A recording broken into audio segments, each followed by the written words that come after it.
마태복음 1장 1절에서 17절 말씀입니다. 마태복음 1장 1절에서 17절 말씀입니다. 다 찾으신 줄 알고 제가 한 절, 여러분 한 절, 마지막 절은 같이 읽도록 하겠습니다. 아브라함의 자손이며 다윗의 자손인 예수 그리스도의 족보입니다. 이삭은 야곱을 낳고 야곱은 유다와 그 형제들을 낳고 유다는 다말에게서 베레스와 세라를 낳고 베레스는 헤스론을 낳고 헤스론은 람을 낳고 람은 아비나답을 낳고 아미나답은 나손을 낳고 나손은 살몬을 낳고 살못은 나압에게서 보아스를 낳고 보아스는 르색에서 오벳을 낳고 오벳은 이새를 낳고 이새는 다윗 왕을 낳았습니다.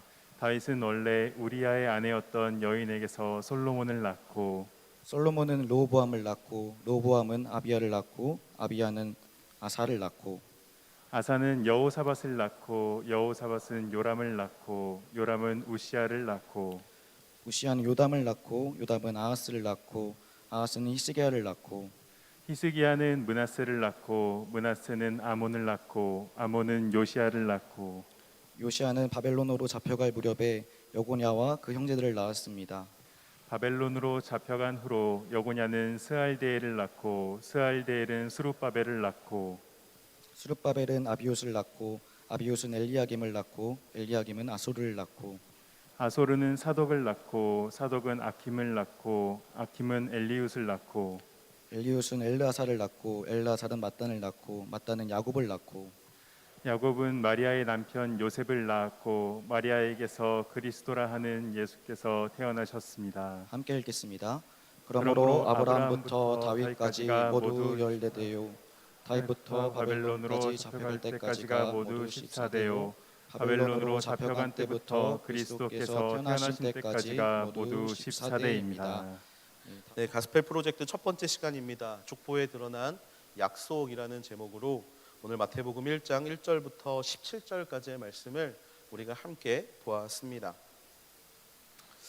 나의 정체성을 확립하는 것은 굉장히 중요한 문제입니다.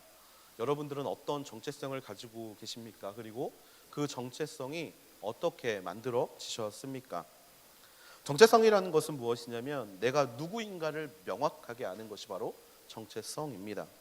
내가 누구인가에 대해서 명확하게 인식하지 못하면 사람들은 흔들리게 되고 그 다음에 자기 자신의 존재에 대해서 끊임없이 고민하게 되어 있습니다. 흔히 사춘기를 질풍노도의 시기라고 이야기를 합니다. 이 질풍노도의 시기가 우리에게 찾아오는 이유는 뭐냐면 바로 이 정체성을 확립해가는 시기이기 때문에 흔들리는 것이고 그 다음에 그 순간 자신이 가야 될 갈피를 잡지 못하기 때문에 청소년 시기는 매우 불안하고 위험한 시기가 될 수밖에 없습니다. 내가 나를 만들어가는 과정에서 우리는 수많은 영향들을 받게 됩니다. 부모님들의 행위라든지 또 학교에서의 교육이라든지 또 친구들과의 관계에서라든지 우리는 수많은 영향들을 받게 됩니다. 그런 사회적 자극들과 관계적 자극들을 통해서 나라는 인간이 만들어지고요. 그 사실을 우리는 오늘날 나눔을 통해서도 이야기를 하고 있죠. 내가 왜 이런 인간이 될 수밖에 없었는가? 내가 왜 이런 사람이 될 수밖에 없었는가를 과거의 그런 자극으로부터 발견하게 되는 경우들을 우리는 종종 발견하게 됩니다.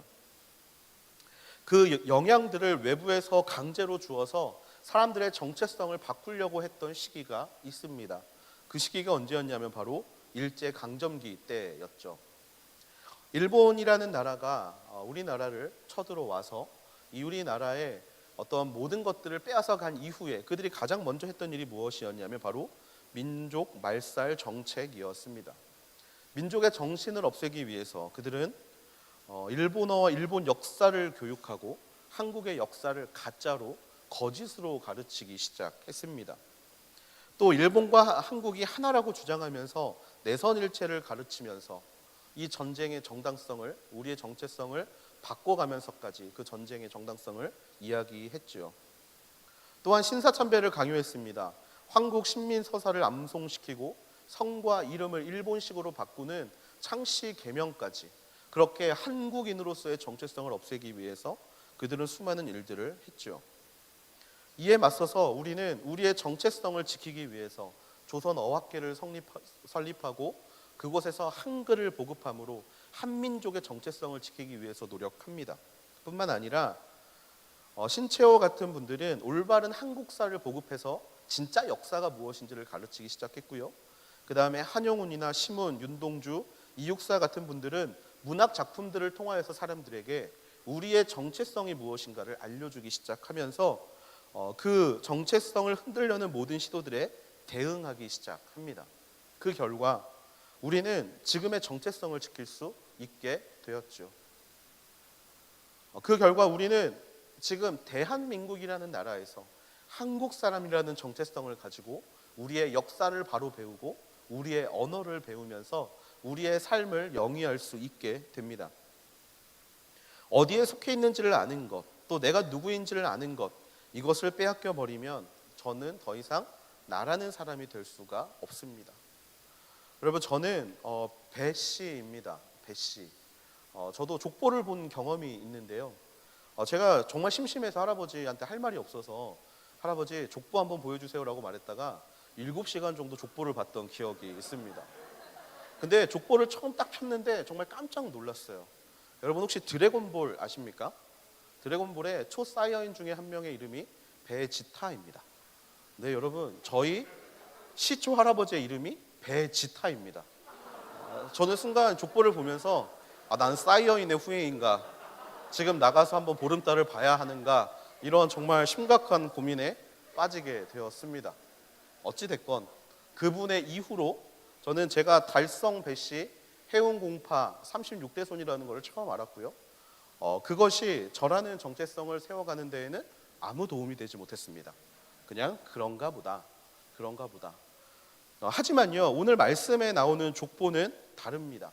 이 족보는요, 유대인들에게 꼭 필요한 족보이며 그들의 정체성을 지킬 수 있었던 근거입니다.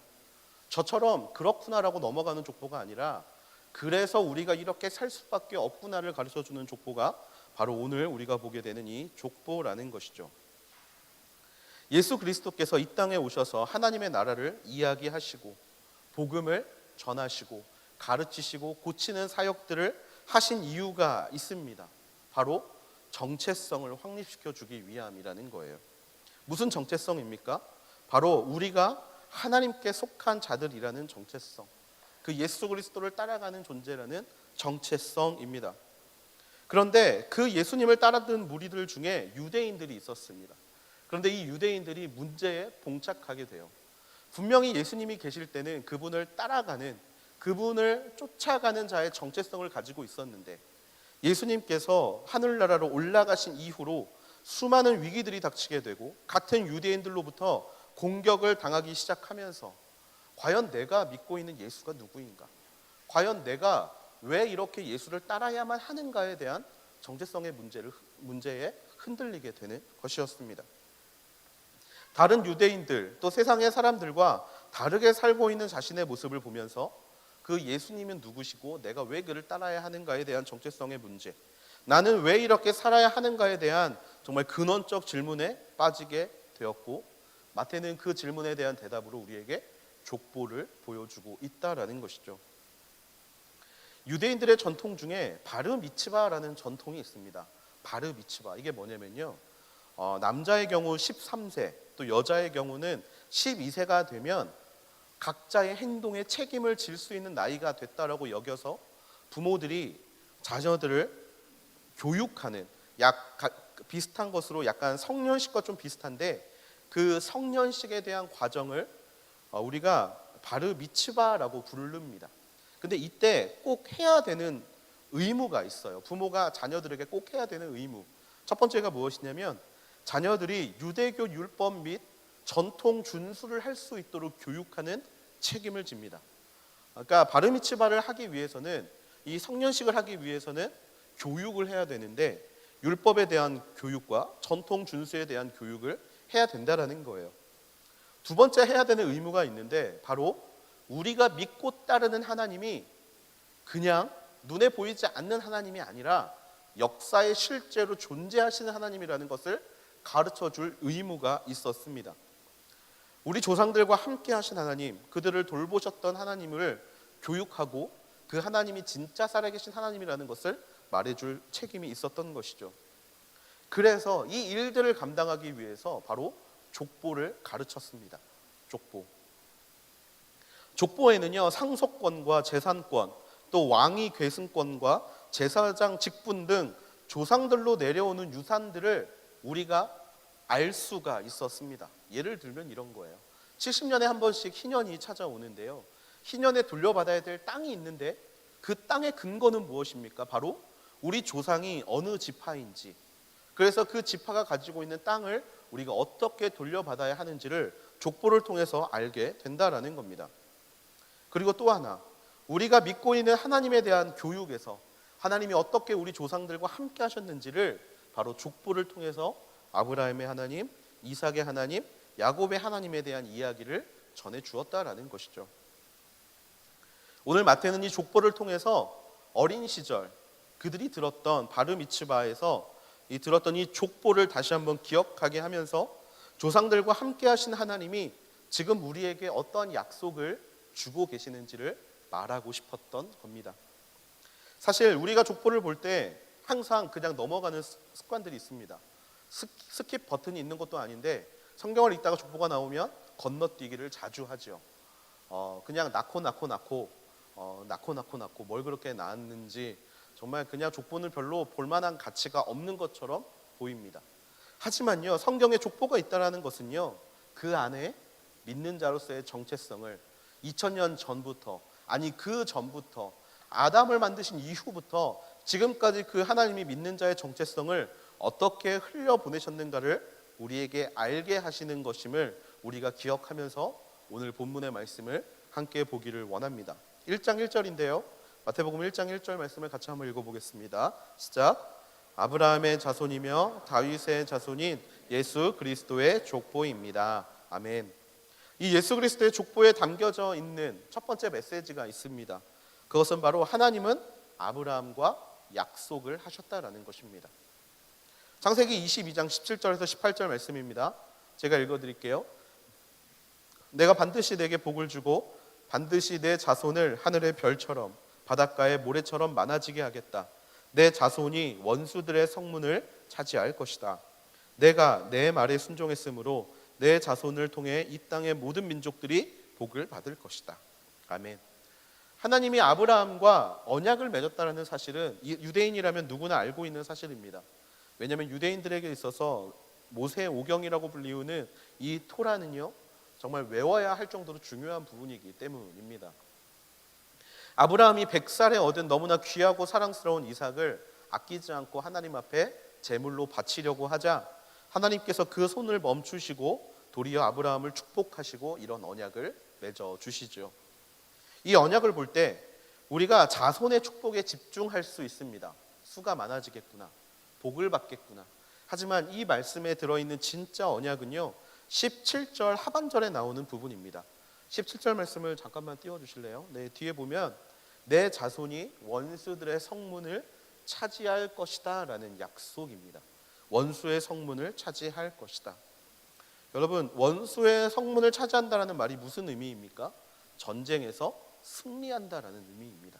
전쟁에서 승리할 것이다. 그리고 이 전쟁에서 승리하는 것은 바로 그 전쟁에서 우리를 이끌어 나갈 구원자를 뜻하죠. 그런데 여러분, 이 구원자의 다른 이름이 있습니다. 바로 메시아라는 이름입니다. 한마디로 하나님께서는 아브라함과 언약을 맺으셨는데 가장 중요한 언약 중에 하나가 무엇이냐면 내 자손 중에 이 전쟁에서 승리하게 하는 언약의 메시아가 나타날 것이다라는 것을 명시해 주셨다라는 거예요. 이 언약을 볼 때마다 우리가 기억해야 되는 존재가 있는데 그 존재가 바로 메시아입니다. 이 메시아. 그런데 오늘 성경은 그 메시아가 누구라고 이야기를 하고 있습니까? 바로 예수 그리스도라고 이야기를 하고 있습니다. 메시아이신 예수 그리스도. 여러분, 이 그리스도라는 말은요, 이름이 아닙니다. 우리가 예수님이라고 부르고 예수 그리스도라고 부르지만 그리스도는 이름이 아닙니다. 그리스도는 직분을 나타냅니다. 그리스도라는 직분이 뭐를 나타내냐면 바로 구원자라는 뜻이에요. 한마디로 메시아가 구원자입니다. 예수 그리스도라고 부르는 이유는 우리의 구원자가 예수님이다라는 우리의 고백이 담겨져 있다라는 거예요. 그리고 그 예수님은 누구의 후손으로 이 땅 가운데 오셨습니까?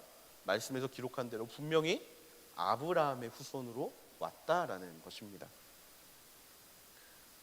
아브라함의 후손으로 오신 예수 그리스도가 바로 우리를 구원해 주실 메시아, 너희 유대인들이 기다리는 그 메시아가 바로 이분이다라는 것을 족보를 통해 알려주고 있는 것이죠. 그리고 예수 그리스도를 믿는 사람들에게 복을 주실 것을 약속하셨습니다. 그를 따르는 자에게 내가 복을 줄 것이다. 그를 메시아로 받아들이는 자에게, 순종하는 자에게 내가 복을 줄 것이다 라고 말씀해 주고 계세요. 여러분, 이 말은요 우리에게 큰 위로가 됩니다. 왜냐면요, 이 당시에 그 예수님을 따라가다가 정체성이 혼란이 온 사람들에게 예수가 메시아고 예수가 그리스도라는 사실이 얼마나 큰 위로가 됐겠습니까? 그래, 내가 잘못 믿고 있는 게 아니었어. 내가 이상한 걸 믿고 있는 게 아니었어. 언약의 성취자를 내가 믿고 있었다라는 마음을 주었다라는 거예요. 그리고 그 말씀은 동시에 오늘을 살아가고 있는 우리에게도 동일한 은혜를 주십니다. 바로 우리의 삶이, 하나님을 믿으면서 살아가고 있는 우리의 삶이 잘못된 것이 아니라는 것을 말씀이 증거해 주고 있는 것이지요. 세상에서 예수님처럼 살기가 얼마나 어렵습니까? 저뿐만이 아니라 여러분들도 이것은 공감하실 겁니다. 조금만 마음을 놓아버리면 우리는 그 예수님을 믿는 사람으로서의 삶을 살지 못하죠. 은성이랑 제 차를 타고 가다 보면 은성이가 항상 제 말을 따라합니다. 아빠가 가장 잘하는 말 이러면서 지금 뭐 하는 거야? 라고 이야기를 합니다. 제가 이 이야기를 언제 쓰냐면 제가 운전할 때 많이 쓰거든요. 갑자기 끼어들거나 아니면 평범하게 운전하지 않는 사람들을 보고 제가 도대체 뭐 하는 거야? 라는 말을 되게 많이 합니다. 그랬더니 어느 순간 제 아들이 저를 보면서 뭐 하는 거야? 라고 이야기를 하는데, 사실 조금만 운전할 때에도요, 조금만 마음을 놓아버리면 화내기 일쑤고 또 성질을 내기가 일쑤입니다. 예수님처럼 살아간다는 것, 예수님을 따라간다는 것 참 쉽지 않습니다. 근데 말씀에 제 마음을 가장 어렵게 하는 것이 있어요. 뭐냐면 예수님을 믿기 전에 일어났던 죄악들은 하나님이 크게 문제 삼지 않으신다라는 말씀입니다.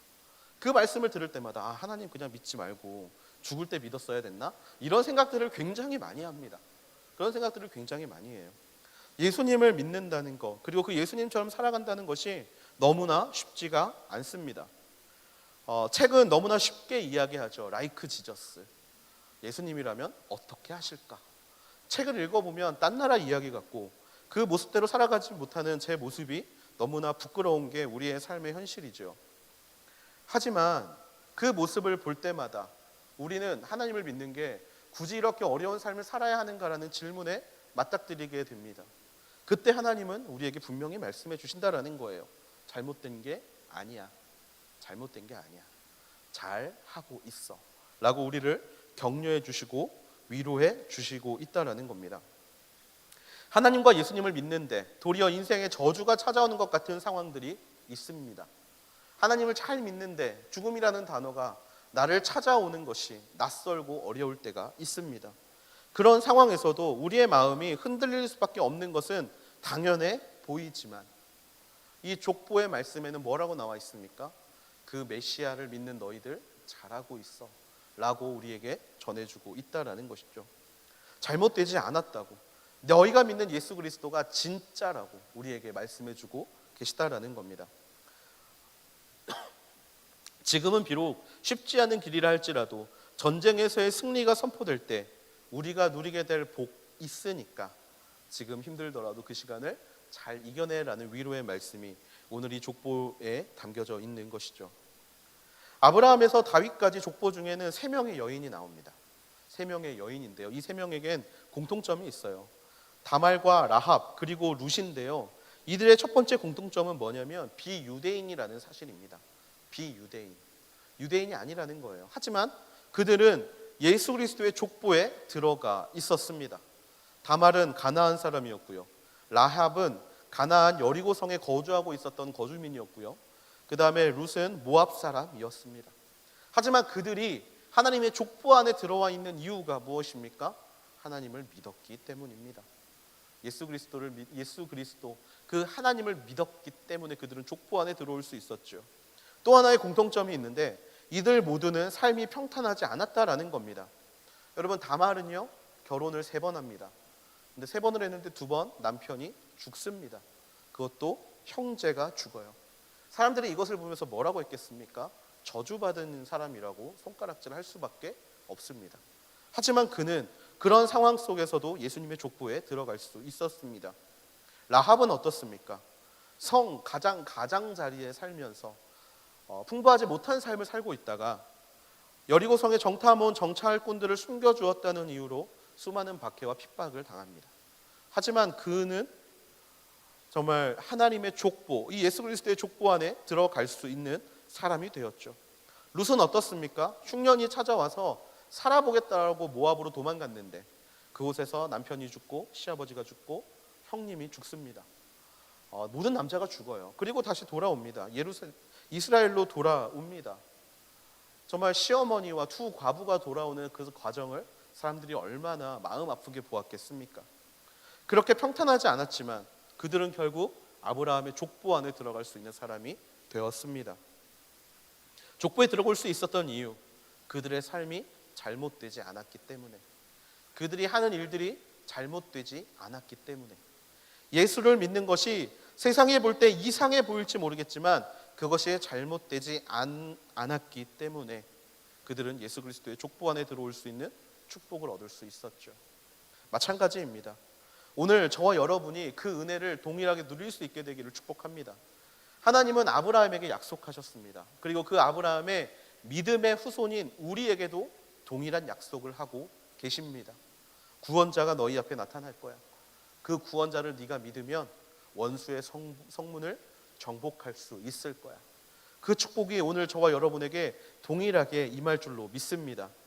핍박이 찾아오고 순간순간 하나님을 안 믿으면 좀 더 편한 인생을 살 수 있을까? 남들처럼 좀 더 좋은 것, 많은 것을 누릴 수 있을까? 라는 생각이 들 때가 있을 것입니다. 여러분 그럴 때 이 족보를 기억하십시오. 믿음 안에 있는 족보, 틀리지 않았다라는 사실, 우리의 이 예수 그리스도를 닮아가려는 모든 노력이 틀리지 않았다라는 사실을 기억하며 나아갈 때 이 족보에 주신 하나님의 약속이 오늘 우리의 삶에 동일하게 임하게 될 줄로 믿습니다. 예수 그리스도의 족보에 담겨져 있는 두 번째 약속은 바로 다윗과의 약속입니다.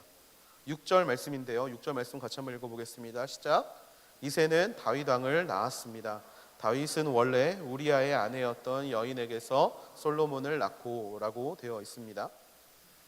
아브라함과 언약을 맺으시고 그것을 이루신 하나님은 두 번째 언약을 족보에 나오는 다윗과 맺게 됩니다. 사무엘하 17장 12절에서 13절입니다. 같이 한번 읽어볼까요? 시작. 내 날들이 끝나고 내가 내 조상들과 함께 잠들 때 내가 내 몸에서 나올 내 자손을 일으켜 내 뒤를 잇게 하고 내가 그의 나라를 든든히 세울 것이다. 그가 내 이름을 위해 집을 세울 것이고 나는 그 나라의 보좌를 영원히 세워줄 것이다. 아멘. 하나님이 다윗과 맺은 언약은 그 집의 왕위를 영원히 하겠다는 약속이었습니다. 하지만 역사적으로 보면 다윗 왕의 후손들은 그 왕위를 영원히 물려받지 못한 것처럼 보입니다.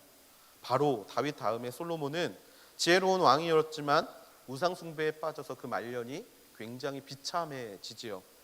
뿐만 아니라 왕위를 위해 형제를 죽이는 자가 등장하기도 하고 자신의 재물을 외국에게 자랑하다가 하나님께 벌받는 자도 등장합니다.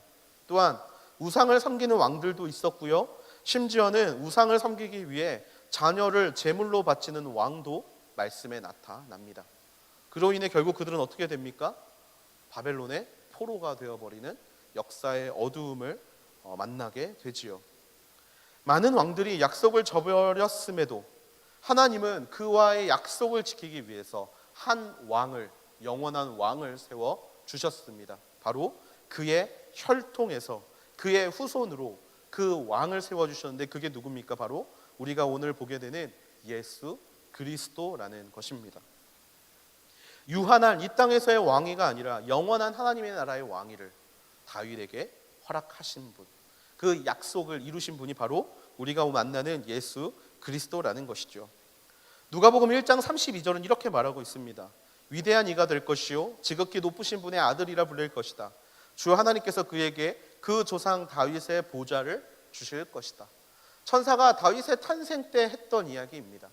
다윗의 보좌를 하나님께서 그에게 주실 것이다. 이것이 무엇을 의미합니까? 하나님이 다윗과 맺은 언약을 이루실 것이란 이야기죠. 그리고 실제로 유대인들은 그 사실을 알고 있었습니다. 예수님께서 예루살렘에 나귀를 타고 들어가실 때 많은 유대인들이 나와서 종려나무 가지를 흔들며 외치죠. 호산나 다윗의 자손이요.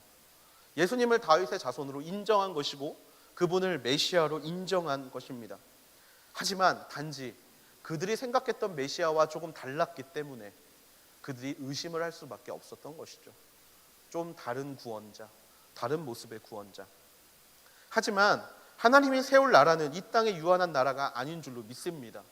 하나님이 세우신 나라는 이 땅에서 화무시비롱 정말 잠깐 반짝이고 사라지는 그런 나라가 아니라 영원히 빛나는 하나님의 나라라는 사실을 믿습니다. 그리고 하나님은 그 나라의 왕으로서 예수 그리스도를 다윗의 후손으로 보내주셨다라는 것이죠. 오늘 우리는 그 하나님 아래의 통치 아래 머물러야 합니다. 그 통치 아래 머물기 위해서 우리가 가져야 될 것이 있습니다. 그것은 바로 소망입니다. 하나님이 족보를 통해 우리에게 주시는 두 번째 약속은 바로 이 소망을 가져라입니다. 소망을 가져라. 잠시 멈춘 것처럼 보입니다.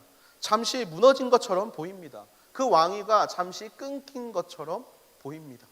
하지만 그 왕위는 끊기지 않았습니다.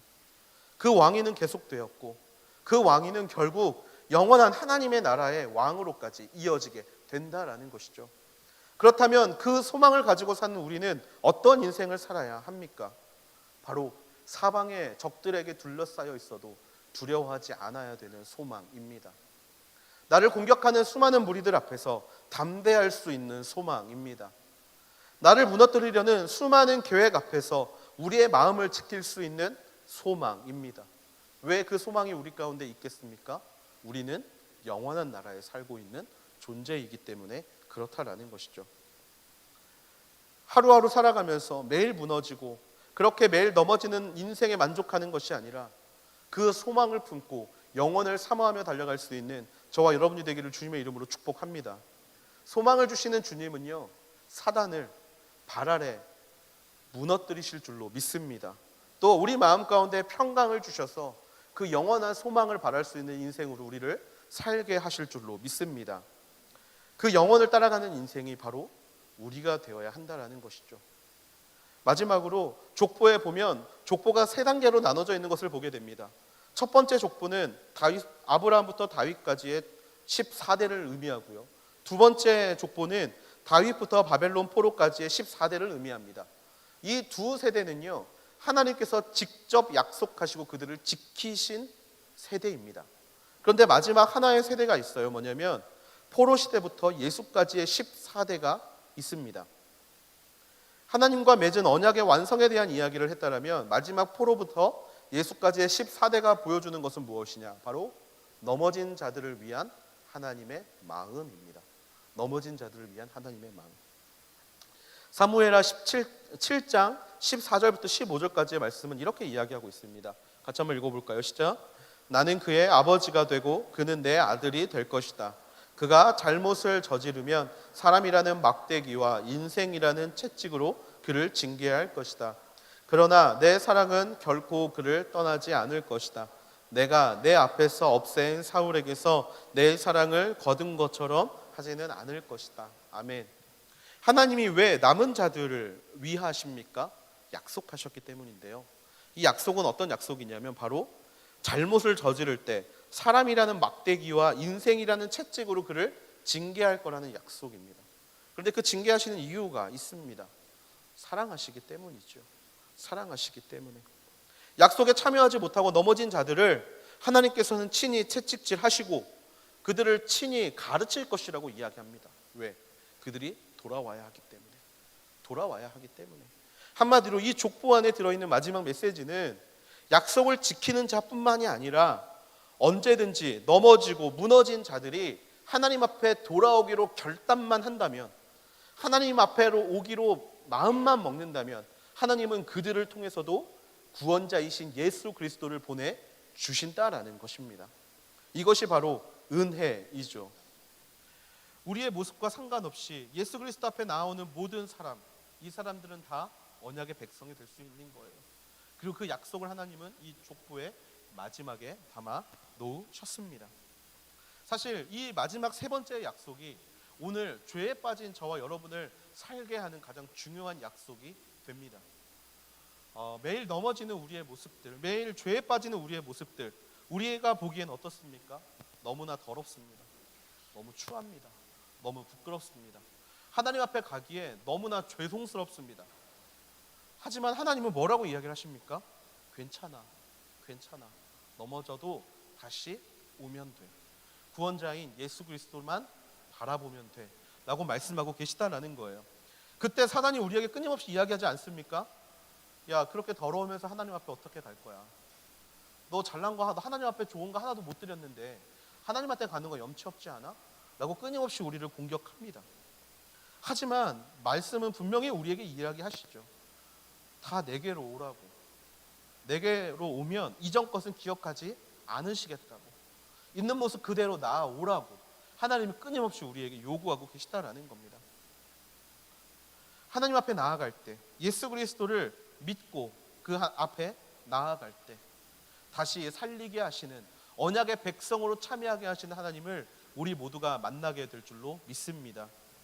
혹시 그런 분들이 이 자리에 있다라면 이 말씀을 기억하십시오. 바벨론 시대에도, 포로의 시대에도, 죄의 값을 받고 있는 시대에도 모두를 구원하기 위한 예수 그리스도라는 하나님의 계획은 계속되고 있었습니다. 그 계획은 특정한 사람들을 위한 것이 아니라 모든 사람을 위한 것이고, 그것이 바로 나를 위한 계획임을 잊지 않게 되기를 축복합니다. 그렇게 모든 사람에게 허락하신 그 회복을 우리 모두가 경험하고 이 족보에서 말하는 그 약속을 붙잡고 하나님 앞으로 달려갈 수 있는 우리 모두가 되기를 주님의 이름으로 축복합니다. 말씀을 마무리하려고 합니다. 예수 그리스도를 믿고 따르는 사람은 세상에서 분리를 경험할 수밖에 없습니다. 세상과 다른 우리의 모습을 보면서 흔들릴 수밖에 없습니다. 내가 무언가 잘못 살고 있는가? 라고 고민할 수밖에 없습니다. 때로는 그렇게 하나님을 믿는다고 하는데 큰 고통과 어려움 가운데 빠져 살 수도 있습니다. 그리고 그 일은요, 오늘 우리에게만 일어나는 일이 아니라 2000년 전에도 그때의 예수님을 믿었던 유대인들에게도 동일하게 일어난 일이었습니다. 그런데 그런 어려움 속에서 유대인들이 흔들리지 않을 수 있었던 이유는 바로 언약의 완성이신 예수 그리스도가 우리의 믿음의 조상이라는 사실을 잊지 않았기 때문입니다. 그들은 로마라는 거대한 물결 앞에서 우리의 구원자이신 예수 그리스도, 영원한 나라의 통치자이신 예수 그리스도를 믿고 그 싸움을 이겨냈습니다. 그 결과 로마는 사라졌지만 예수 그리스도의 이름은 사라지지 않았습니다.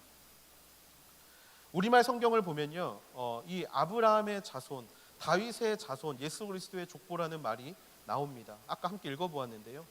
이 족보 중에 이 족보라는 영어 단어가 있습니다. 계보라고 하는데요. 지네알로지라고 이 영어 단어가 있습니다. 그런데 이게 여러분 헬라어에 이 단어의 뿌리가 헬라어에 있는데 바로 제네시스입니다. 시작과 기원이라는 단어이죠. 창세기가 제네시스, 바로 시작과 기원이라는 단어를 담고 있습니다. 족보라는 단어는요, 바로 창세기, 시작과 같습니다. 이 이야기는 사실 우리에게 굉장히 중요한 인사이트를 제공해 줍니다. 무엇이냐면요, 예수 그리스도가 그들의 후손임을 나타낸과 동시에 헬라어 성경에 보면 순서가 어떻게 되어 있냐면 예수 그리스도의 족보라, 아브라함의 후손, 다윗의 후손이라고 되어 있습니다. 그 이야기는 무엇입니까? 바로 시작 또한 예수 그리스도라는 것입니다. 그 족보의 끝이 예수 그리스도라고 막연하게 생각하는 것이 아니라 말씀을, 그 기원을 바라보면 그 기원이 예수 그리스도로부터 시작된 족보이자 예수 그리스도로 마무리된 족보라는 거예요. 여러분, 알파와 오메가, 요한계시록 1장 8절에 보면 이런 말씀이 있습니다. 주 하나님, 지금도 계시고 전에도 계셨고 앞으로 오실 분이신 전능자께서 말씀하십니다. 나는 알파요 오메가다. 우리 신앙의 처음과 끝 모두가 예수 그리스도인 줄로 믿습니다. 그 예수님께 우리의 인생의 뿌리를 두고 우리는 약속의 자녀로서 살아갈 수 있게 되어야 합니다. 혹시 신앙이 흔들리고 계십니까? 지난주에 한 친구를 만났는데 그런 이야기를 하더라고요. 교회를 나가는 게 너무나 당연한 때에는 내가 믿음이 좋다라고 생각했는데 온라인 예배로 바뀌니까 교회를 가는 게 이벤트처럼 여겨진다라는 고백이었습니다. 교회를 가면 주일 하루가 너무나 피곤해지는 것을 경험하니까 그냥 온라인으로 드려야지. 그러다 보니까 믿음이 흔들리고 마음이 무너진다라는 이야기를 하는 모습을 보았습니다. 여러분은 어떠십니까? 혹시 지금 신앙이 흔들리고 계시진 않습니까? 아니면 인생에 어려운 문제가 찾아와서 도대체 나를 지켜주시는 하나님이 어디에 있는가 생각 찾다가 혹시 신앙이 흔들리고 있지는 않습니까? 그럴 때 이것을 기억하실 수 있게 되기를 축원합니다. 우리 마음이 무너질 때, 우리의 생각이 무너질 때, 우리의 인생이 무너지는 것 같을 때 알파와 오메가 되어주시는 예수 그리스도께서 우리를 당신의 그 족보 안에 넣어주시고 그 예수 그리스도 그 구원자의 삶을 우리가 따라가게 해주셨다는 사실을 언제나 기억할 수 있게 되기를 축복합니다. 우리를 영원히 다스리시는 분이 예수 그리스도이십니다. 그분을 따라가면 우리는 원수의 성문을 정복할 수 있게 되고요, 그분을 따라가면 영원한 소망 가운데 살 수 있게 될 줄로 믿습니다.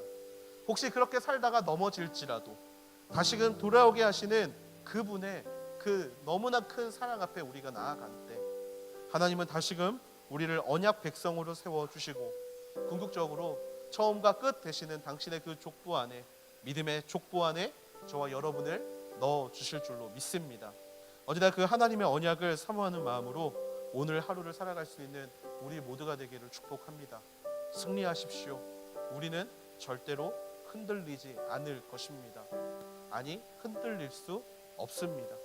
한 주 예수 그리스도가 우리의 구원자 되시기 때문에 언제나 그 소망을 가지고 살아갈 수 있는 귀한 하늘 대학부 되기를 주님의 이름으로 간절히 축복합니다. 우리 시간에 좀 같이 기도하면 좋겠는데요, 우리 시간에 기도할 때 하나님 앞에 이렇게 기도하기를 원합니다. 하나님, 수많은 시련과 또 순간적인 선택의 어려움 앞에서 아버지, 내가 그리스도인임을 매일매일 기억할 수 있는 삶을 살아가게 하여 주시옵소서. 아버지 하나님, 하나님의 그 족보 안에 우리가 있는 줄로 믿습니다.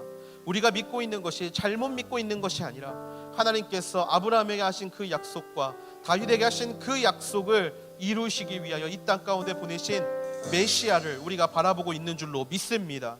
하나님, 우리의 삶은 잘못되지 않았고 아버지, 우리의 선택은 어긋나지 않았으며 하나님, 우리의 믿음은 아버지 분명히 잘못된 것이 아님을 믿사오니 주여, 이 시간 다시 한번 하나님을 향한 확실한 믿음과 아버지 하나님을 향한 간절한 마음이 아버지 이 시간 우리의 마음 가운데 자리 잡을 수 있도록 우리를 붙잡아 주시옵소서. 흔들리지 않겠습니다. 하나님만 바라보겠습니다. 하나님의 안에 있는 그 영원한 소망을 기대함으로 나아가겠습니다. 혹시 넘어졌더라도 다시 살리게 하시는 그 하나님의 뜻을 우리가 믿고 나아가겠습니다. 언제나 하나님 안에서 하나님만 바라고 나아갈 수 있는 귀한 자녀가 되게 해달라고, 그렇게 하나님 안에 우리가 거하는 것을 아버지 하나님이시여 잊지 않고 굳건히 믿음으로 나아갈 수 있는 믿음의 자녀가 되게 해달라고 우리 시간에 함께한 목소리로 하나님 앞에 기도함으로 나아가시겠습니다. 주여, 우리의 마음을 붙잡아 주시옵소서. 주여, 우리의 생각이 흔들리지 않도록 아버지 우리를 붙잡아 주시옵소서. 아버지, 수많이 흔들리고 아버지 수없이 무너지고 아버지 수없이 넘어져가는 모든 과정들이 아버지 우리 인생 가운데 있습니다. 아버지, 신앙이 흔들리며 신앙이 무너지며 아버지 하나님이시여 우리 마음 가운데 의심이 들 때, 아버지 하나님이시여 우리 마음 가운데 아버지 하나님이시여 무엇이 맞는 것인가 라는 의심이 들 때가 아버지 있음을 고백합니다. 하지만 아버지 하나님, 그때마다 우리 안에 믿음의 굳건함을 허락하여 주시옵소서. 아버지 하나님은 아버지 아브라함의 후손으로 이 땅 가운데 오셨습니다. 아버지 하나님께서 약속으로 주신 바로 그 구원자가 우리가 믿고 있는 예수 그리스도이신 줄로 믿습니다.